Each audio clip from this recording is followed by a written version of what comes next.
मधु दाइ नमस्ते। नमस्ते भाइ नमस्ते आरामै छौ अनि हजुरले मधु दाइ नमस्कार। नमस्ते के छ आरामै हुनुहुन्छ दाइ? ठिक छु सन्चै हुनुहुन्छ? हिजो पनि आउनु भएको थियो बर्गर हाउस, के छ आरामै हुनुहुन्छ? हिजो पनि अनि अघि फोन गर्नु भएको थियो मलाई तपाईँले, त्यो कपाल कम्बो बुढाबुढीले खान पाइने हो कि नै, कि यो गर्लफ्रेन्ड बोयफ्रेन्डले मात्र खाने हो भनेर के को लागि कल गर्नु भयो दाइ? कन्फ्युज भएको छु त्यो बारेमा। गर्लफ्रेन्ड छैन हजुरको? कहाँबाट हुनु भाइ यार, बिहे गरेर 2 सन्तान भाउजू यसो गर। अनि दाइ कपाल कम्बो भनेको जोडीका लागि कि स्पेसली जोडीका लागि मात्र?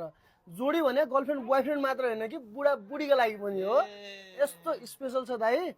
भाउजू रिसाएका दिन बर्गर हाउसमा फोन गरे, आउन सके झनै राम्रो, एसीका हावामा ठन्डा हावामा खुवाउनु।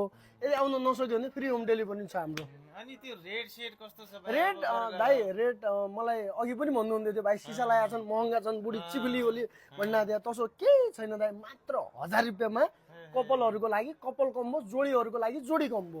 त्यसमा तपाईँले पाउन सक्नुहुन्छ pizza, French fry, burger, momo अनि सानो एउटा कोक पनि दाइ। यो हाम्रो बरराज स्तरबाट मायाको चिनो जोडीहरूको लागि एकदम स्पेसल छ दाइ, एकदम स्पेसल छ दाइ, एकदम स्पेसल।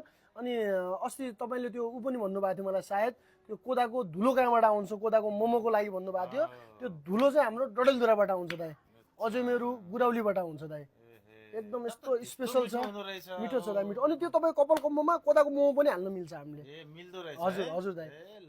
भोलि भाउजू लिएर आउने हो पुइ? मजाले नि यति भाउजू रिसाए त छैनन् नि काहीँ? छैनन् भने रिजनेबल। अब रिसाएकै दिन ल्याउनु हो पुइ तपाईँले भाउजूलाई? उस्तेर पनि ल्याउने नि भाइ, रिसाएको दिन किन? ल अहिले के खानुहुन्छ त? अहिले के स्पेसल गरौँ त? त्यो पनिर हालेको त्यो के भन्छ नि, बिरयानी, पनिर मिक्स बिरयानी भेजको। हो। ए शनिबार व्रत आएर तसो भए त हाम्रो।